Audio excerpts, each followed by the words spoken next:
Max, quand on regarde la guerre depuis le tout début, ils ont essentiellement parlé de changement de régime, puis du programme nucléaire. Et maintenant, personne ne sait vraiment quelle est la stratégie de l'administration Trump. À chaque fois qu'il en parle, il dit que son seul problème, c'est le programme nucléaire. Pas de bombes nucléaires, pas d'armes nucléaires. Mais est-ce qu'il y a, selon toi, une base, une logique à leur stratégie? Qu'est-ce qu'ils veulent vraiment? Parce que ce soit dans le cas du détroit d'Ormuz, dans ce qui se passe sur le terrain, ou dans les discussions sur le cessez-le-feu, je n'ai rien vu de concret venant de l'administration Trump. Rien qui montre au public quel est l'objectif. Quels sont ces objectifs, s'il y en a plusieurs? Qu'est-ce que c'est, selon toi?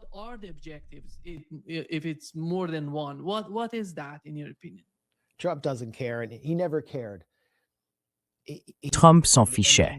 Il ne s'en est jamais soucié. Et ceux qui l'entouraient le savaient très bien. Les responsables plus rationnels, comme certains hauts gradés du Pentagone, semblaient comprendre que les objectifs étaient impossibles à atteindre. C'est d'ailleurs pour ça que Dan Kane, le chef du CENTCOM, a essayé de convaincre Trump de ne pas lancer cette guerre. Il avait aussi compris ce dont on a déjà parlé, les problèmes d'approvisionnement et le risque de manquer de missiles de croisière ou d'intercepteurs. La question du détroit d'Ormuz, elle, n'a jamais été abordée, je crois. Et on ne sait pas vraiment si Donald Trump aurait été capable de la comprendre. Mais en tout cas, ce sujet n'a jamais été discuté. On a simplement dit à Trump que cette guerre serait réglée par une série de frappes de décapitation et que le peuple iranien se soulèverait pour renverser la République islamique.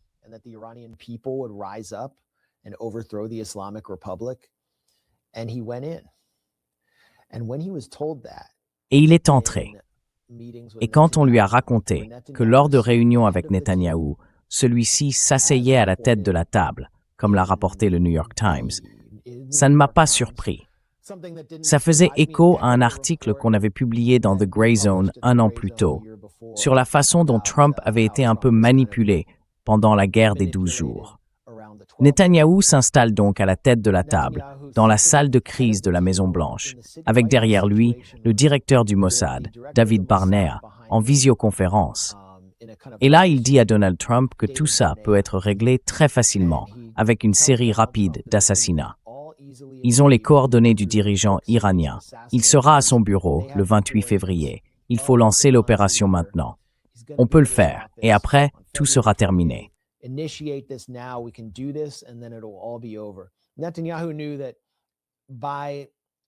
Netanyahou savait qu'en ordonnant cet assassinat et en obtenant simplement que Trump dise oui au départ, il entraînerait les États-Unis dans un conflit de longue durée qui profiterait à Israël. Le but d'Israël, c'est la destruction de l'État iranien, mais aussi de rediriger la puissance américaine vers un point de tension régional et de l'éloigner de l'Asie et d'autres priorités plus profondes. Et il a réussi à obtenir ça de Trump. Mais dans ce rapport, Marco Rubio, même John Ratcliffe, un directeur de la CIA pourtant très pro-israélien, et tout le monde sauf Pete Hegseth, je crois que Dan Kane aussi, ont tous dit que ce que raconte Netanyahou, c'est du grand n'importe quoi, que tout ça c'est un mensonge. Je crois que Marco Rubio a même parlé de pure connerie. Mais aucun d'eux n'a osé s'opposer à Donald Trump. Et Trump, lui, a pris seul la décision d'autoriser cette frappe, s'engageant ainsi sur une voie complètement folle, menant à sa ruine économique et politique. Et maintenant, on en est là.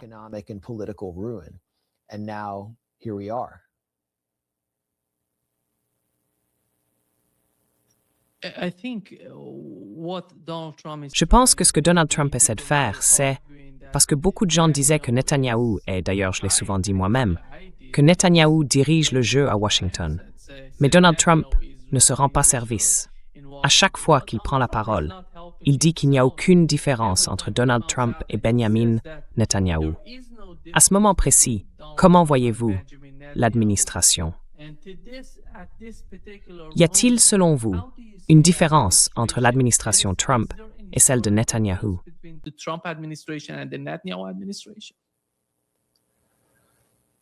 I think they're Je pense qu'il y a une vraie inquiétude chez les stratèges politiques qui dirigent l'opération Trump à cause de la perception au sein de la base républicaine que Netanyahou serait aux commandes. Et puis, il y a eu un effondrement dans les chiffres. Un nouveau sondage, celui du Pew Research Center, montre que les hommes américains de moins de 50 ans ont maintenant une opinion défavorable d'Israël à hauteur de 47%, moins 47, ce qui représente une chute de 23 points depuis 2020. Les hommes américains de moins de 50 ans, c'est en grande partie la base de Donald Trump.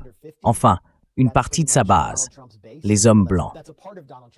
Et eux, ils sont écœurés par la soumission et la prosternation de Donald Trump devant l'agenda de Netanyahou. C'est de ça qu'il s'agit. Il y a même un mème qui circule sur les réseaux sociaux américains. Des gars coincés dans les embouteillages qui crient genre « Pourquoi Netanyahou ?» ou « Netanyahou, arrête le trafic, ouvre cette voie, Netanyahou !» En gros, ils disent que Netanyahou contrôle tout, parce qu'ils le voient contrôler Donald Trump au point que Trump est en train de se détruire lui-même et d'aliéner non seulement ses partisans, mais aussi ses plus proches alliés du mouvement America First. Co-conspirators. Tucker Carlson being one example who today said Tucker Carlson en est un exemple. Aujourd'hui, il a dit qu'il ne regrettait rien autant que d'avoir soutenu Donald Trump. Ça le hante. L'effondrement du soutien à Israël chez la jeune génération du Parti républicain effraie clairement ses stratèges. Ils veulent juste que cette guerre disparaisse. Mais elle ne disparaîtra pas, et elle ne peut pas à cause de l'emprise qu'Israël a sur Donald Trump. Comment Donald Trump peut-il trouver une porte de sortie? Dans quelle direction peut-il aller? Comment peut-il se dégager de cette guerre sans permettre à l'Iran de proclamer la victoire? Et sans qu'on entende, vous voyez des remixes de la suite de Khorramshahr de Majid Intezami dans les rues de Téhéran. Je ne pense pas qu'il y ait une solution.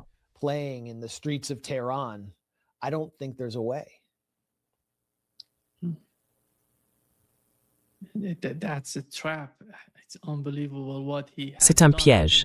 C'est incroyable ce qu'il s'est infligé à lui-même.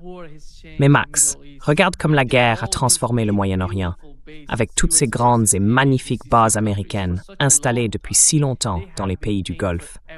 Ils ont tout payé là-bas, absolument tout. Et alors, quel est le problème? Quel est jusqu'à présent le résultat de cette guerre pour les États-Unis? Ensemble, je ne sais pas. Comment perçois-tu, toi, la vision qu'ont les pays du Golfe de tout ça? Comment eux voient la situation, au fil du temps, avec cette guerre? Parce que leur économie, comme tu l'as mentionné pour les Émirats arabes unis, fait face à d'énormes difficultés en ce moment. C'est pareil pour le Qatar. C'est pareil pour l'Arabie saoudite. Le Koweït est dans un état de dévastation incroyable. Bahreïn, c'est la même chose. À ton avis, que se passe-t-il pour les pays du Golfe? What is happening to the GCC countries in your opinion? Yeah, it's sad. I know people who Oui, have left the c'est UAE. triste. Je connais des gens qui ont quitté les Émirats arabes unis pour des raisons évidentes. Leurs enfants n'aimaient pas les bombardements, par exemple. Et ce n'est pas un cas isolé. Il y en a beaucoup. Je connais aussi d'autres personnes qui sont encore là-bas et d'autres dans la région. Ce qu'ils ont tous en commun, c'est qu'ils ont peur de me parler de ce qui se passe vraiment. Ils ont peur de ces gouvernements, parce que ces gouvernements piratent ou peuvent surveiller toutes les conversations sur WhatsApp. Ils espionnent tout le monde. They're spying on everyone. They have locked up someone, a journalist I've known. Ils ont emprisonné quelqu'un, un journaliste que je connais depuis de nombreuses années, Ahmed Shehab Eldin, au Koweït. C'est un citoyen américain, américano-koweïtien, qui a filmé ou publié des images de la destruction d'un des F-15 par un avion koweïtien. C'est un incident vraiment étrange. Comment peut-on abattre 3 F-15 américains par accident? Et aujourd'hui, il est enfermé, pratiquement disparu, et il va passer devant un tribunal. Des citoyens bahreïnis ont été torturés à mort pour avoir manifesté. Le niveau de répression est extrêmement élevé dans ces pays parce qu'ils sont au bord non seulement de l'effondrement de leur modèle économique, mais aussi de leur propre existence. economic model, but their very existence. And if Trump goes back into another round of Et si conflict, Trump relance un nouveau cycle de conflit, à un moment où il fait une chaleur extrême, où tout le monde a besoin de climatisation, où il faut plus d'eau dans ces régions, eh bien là, ce sera la fin. Parce qu'il suffirait que l'Iran frappe les usines de dessalement ou qu'il touche à certaines infrastructures pétrolières et énergétiques, et ce serait l'exode massif. Et pourquoi les gens reviendraient-ils? Tout le modèle de Dubaï repose sur une vie sans impôts pour des étrangers extrêmement riches. Mais ils ne pourront plus offrir ça, parce que ce ne sera plus économiquement viable. J'entends dire que des centaines d'hôtels ferment à Dubaï et à Abu Dhabi. Voilà, c'est ça l'héritage de cette guerre. So that's the legacy of this war. That's what Donald Trump decided to do. C'est ce que Donald Trump a décidé de faire après que les Émiratis et les Saoudiens ont versé des milliards de dollars à Jared Kushner et payé Trump lui-même. Je pense que Trump est reparti, lui et sa famille, avec près d'1 milliard de dollars après son dernier voyage dans le Golfe. Et qu'est-ce qu'ils ont obtenu en échange? Qu'est-ce qu'ils ont eu pour ça? C'est la décision qu'ils ont prise, eux aussi. Et ils méritent d'en subir les conséquences, parce qu'ils ont fait ce choix-là. Au lieu de chercher la paix avec la plus grande puissance régionale, l'Iran, et de trouver une forme d'entente régionale. Quant aux bases américaines, je ne les vois pas revenir. Ça coûterait beaucoup trop cher. Et je ne vois tout simplement pas comment ils pourraient les reconstruire. Ce qui veut dire que le système de protection qui régit les relations d'Atsumeth avec des pays comme l'Arabie Saoudite, Bahreïn ou Koweït pendant tant de décennies, c'est fini.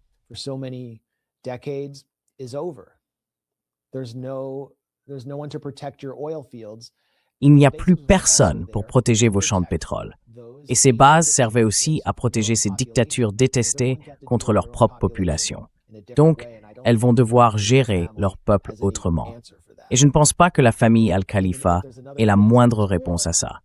Et puis, si une nouvelle phase de cette guerre commence, on verra une projection de puissance plus forte venant d'Israël.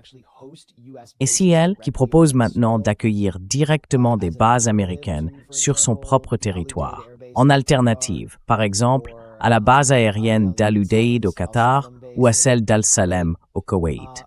On pourrait même voir l'Azerbaïdjan utilisé de façon plus offensive pour attaquer l'Iran.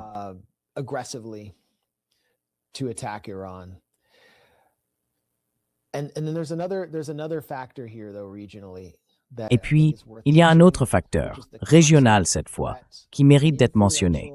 Ce sont les menaces constantes venant de figures influentes au sein du renseignement militaire israélien et de la sphère politique qui parlent d'attaquer la Turquie une fois la guerre contre l'Iran terminée. C'est un message adressé à une autre grande puissance régionale, une puissance intermédiaire dont la population est profondément solidaire de la Palestine, farouchement anti-israélienne, et que Erdogan retient en jouant habilement sur une rhétorique anti-israélienne très forte, tout en expédiant du gaz vers Israël via l'Azerbaïdjan. La Turquie est ainsi devenue le deuxième fournisseur de gaz d'Israël, tout en restant membre de l'OTAN et en maintenant sur son sol une station d'écoute de l'Alliance dirigée contre l'Iran.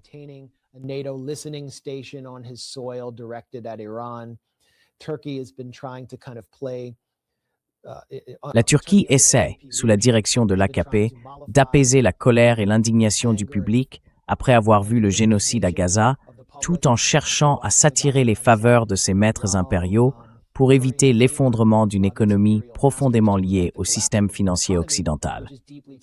Et Israël menace de faire éclater cette contradiction, de la réduire en miettes et de faire remonter à la surface la colère du peuple turc. Donc, en réalité, cela met la Turquie au pied du mur. Il est temps pour elle de choisir, car tout est déjà écrit. Si Israël atteint son objectif en Iran, la Turquie sera la suivante. Et l'OTAN, vidée de son sens par Trump, ne représente plus rien. La Turquie doit comprendre que l'OTAN et l'article 5 ne compteront pas face à une menace israélienne.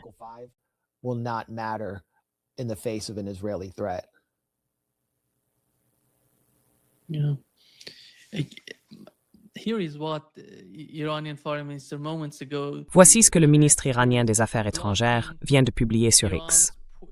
Bloquer les ports iraniens est un acte de guerre et donc une violation du cessez-le-feu. Frapper un navire commercial et prendre son équipage en otage est une violation encore plus grave. L'Iran sait comment neutraliser les restrictions, comment défendre ses intérêts et comment résister à l'intimidation. Je pense, Max, que ce qui se passe dans le cas de Donald Trump, c'est qu'il est allé trop loin dans cette guerre, avec la destruction des radars dans la région. Comme tu l'as mentionné, Israël demande une nouvelle base sur son territoire parce qu'il manque de radars.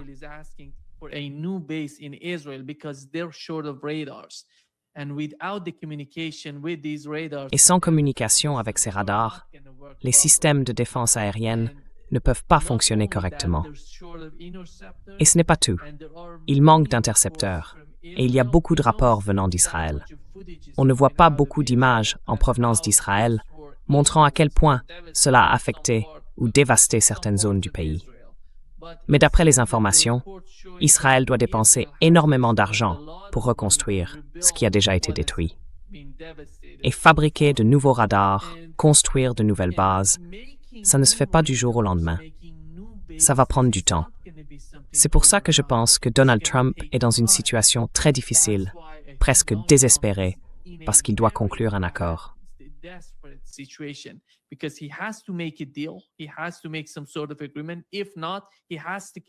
Il doit trouver une forme d'accord. Sinon, il doit continuer la guerre. D'après ce qu'on entend sur CNN et d'autres médias, les États-Unis manquent de missiles de croisière.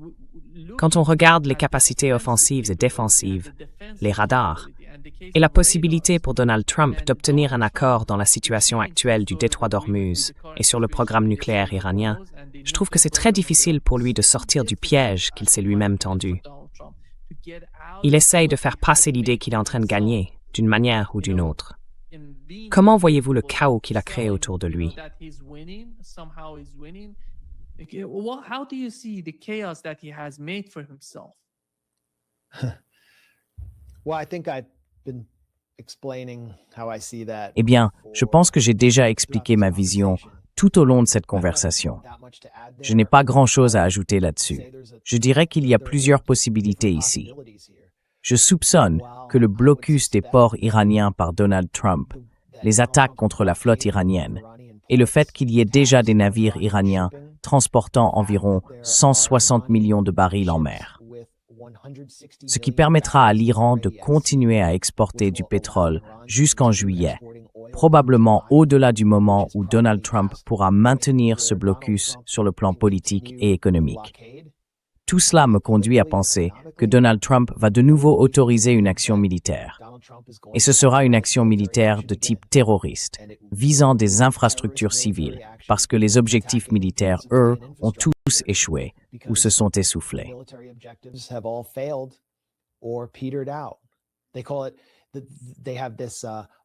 À Washington, ils ont cette expression « victoire tactique ». Échec stratégique. En gros, les États-Unis et Israël auraient remporté une victoire tactique, mais subi un échec stratégique. Mais enfin, c'est quoi cette victoire tactique? Je ne vois même pas ce que ça veut dire. Quelle tactique exactement? Qu'est-ce qu'ils ont fait? Détruit une partie de la marine conventionnelle iranienne. D'accord. Alors pourquoi le détroit d'Ormuz est-il fermé? Parce que les gardiens de la révolution ont leur propre marine, et vous ne l'avez pas détruite. Leur flotte peut se cacher dans des bases creusées dans la montagne. Ce sont de petits bateaux. Ils peuvent encore attaquer les navires marchands. Ils peuvent frapper vos destroyers avec des missiles de croisière. Alors, où est cette fameuse victoire tactique? La seule chose qu'il leur reste, c'est la destruction terroriste. Mais ça laisse entrevoir un autre scénario. Celui de remettre le changement de régime à plus tard. Leave regime change for another day. Destroy Iran's steel plants. Destroy as much of Détruisez les aciéries de l'Iran. Détruisez autant que possible les infrastructures du pays. Et essayez de l'appauvrir, de le placer sous des sanctions sévères, comme celles imposées à la Syrie après la sale guerre. 12 ans d'une guerre sale, et l'imposition des sanctions César, qui ont plongé 90% de la population syrienne sous le seuil de pauvreté. Finalement, l'État syrien s'est en quelque sorte effondré, et le Front al-Nosra est simplement entré dans Damas. Je me demande d'ailleurs si Ahmed Shara ne le regrette pas aujourd'hui, après avoir dû assister à un spectacle de mi-temps de basket avec une chanson de Missy Elliott. C'était comme regarder, je ne sais pas si vous avez vu cette vidéo d'Al-Shara, mais c'était la punition parfaite pour lui.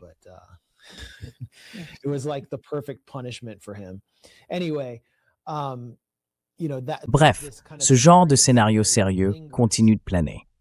Et je pense que ça a aussi été évoqué par le directeur du Mossad, ou du moins suggéré par lui, David Barnea, quand il a déclaré cette semaine que le Mossad passait à la phase 3. En gros, une sorte de conflit gelé, dans lequel le Mossad allait intensifier ses opérations de sabotage, ses tentatives d'armer les soi-disant manifestants, les émeutiers favorables à un changement de régime, et encourager l'instabilité, la destruction économique et la ruine à l'intérieur de l'Iran. Les États-Unis, eux, jouent les gendarmes du monde. Ils ont arrêté un citoyen iranien au Panama, l'accusant d'avoir violé des licences d'exportation américaines. En clair, ils prennent des Iraniens en otage un peu partout dans le monde pour s'en servir comme moyen de pression contre l'Iran dans les négociations.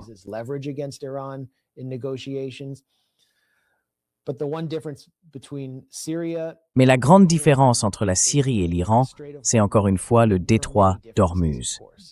Bien sûr, il y a beaucoup d'autres différences. L'Iran, c'est une puissance régionale majeure, une puissance industrielle. Le pays ne fait pas face à une guerre civile interne. Mais tant que l'Iran garde le contrôle du détroit d'Ormuz, il peut en tirer des revenus qu'il peut ensuite utiliser pour la reconstruction. Et ça reviendrait à contrecarrer la stratégie appliquée en Syrie.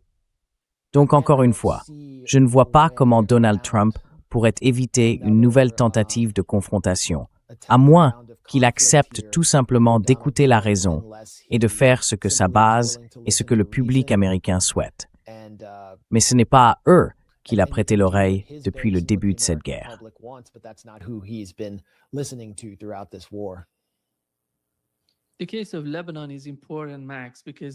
Le cas du Liban est important, Max, parce qu'avant cette première série de négociations, c'était une condition préalable posée par les Iraniens, juste pour mettre le sujet sur la table.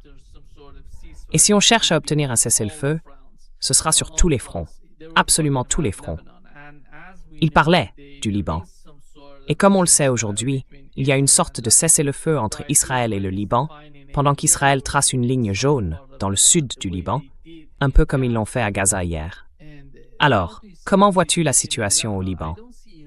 Pour ma part, je ne pense pas que l'Iran laissera faire ça. Parce qu'en ce moment, avec l'escalade qu'on a connue jusqu'ici, je crois que toutes ces lignes rouges ont disparu du calcul, aussi bien du côté de Téhéran que de Tel Aviv. Et le cas du Liban reste vraiment crucial pour les Iraniens. The case of Lebanon is so important for Iranians.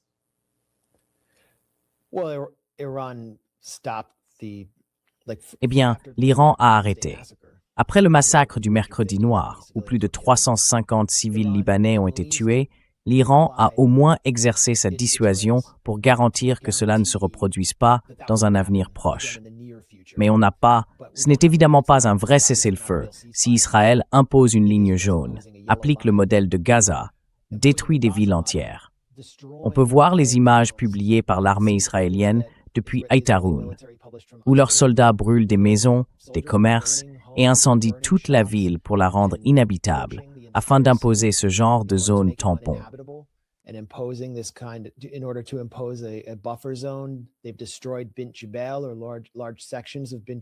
Ils ont détruit Bun Jbeil, ou de larges parties de Bun Jbeil, après avoir échoué à la prendre.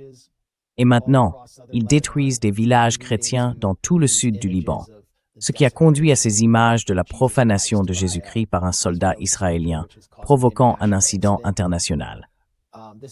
Ce n'est pas un cessez-le-feu. Ce n'est pas un cessez-le-feu imposé par l'Europe ou par les États-Unis. Personne ne fait rien pour empêcher Israël d'occuper illégalement le Liban et de détruire sa société. and carrying out societal destruction. And when I say no one, that includes the Lebanese president. Et quand je dis « personne », ça inclut le président libanais, Joseph Aoun, qui prévoit d'envoyer une délégation ce jeudi à Washington pour rencontrer l'ambassadeur israélien Yaakov Leiter, un ancien membre de la Ligue de défense juive, considéré comme une organisation terroriste et militant des colonies, ainsi que des représentants du département d'État, afin de négocier la soumission du Liban. Ils vont discuter de la prolongation du cessez-le-feu, ce qui revient à prolonger l'occupation illégale du sud du Liban par Israël.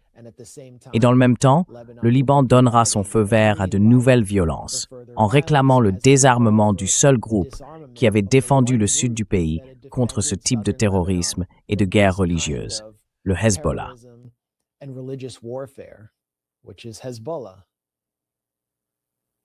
Yeah. Oui, pour conclure cette session, Max, tu avais l'Espagne, la Slovénie et l'Irlande. Slovenia and Ireland. Je dois vraiment y aller maintenant. D'accord, d'accord. Okay. Okay.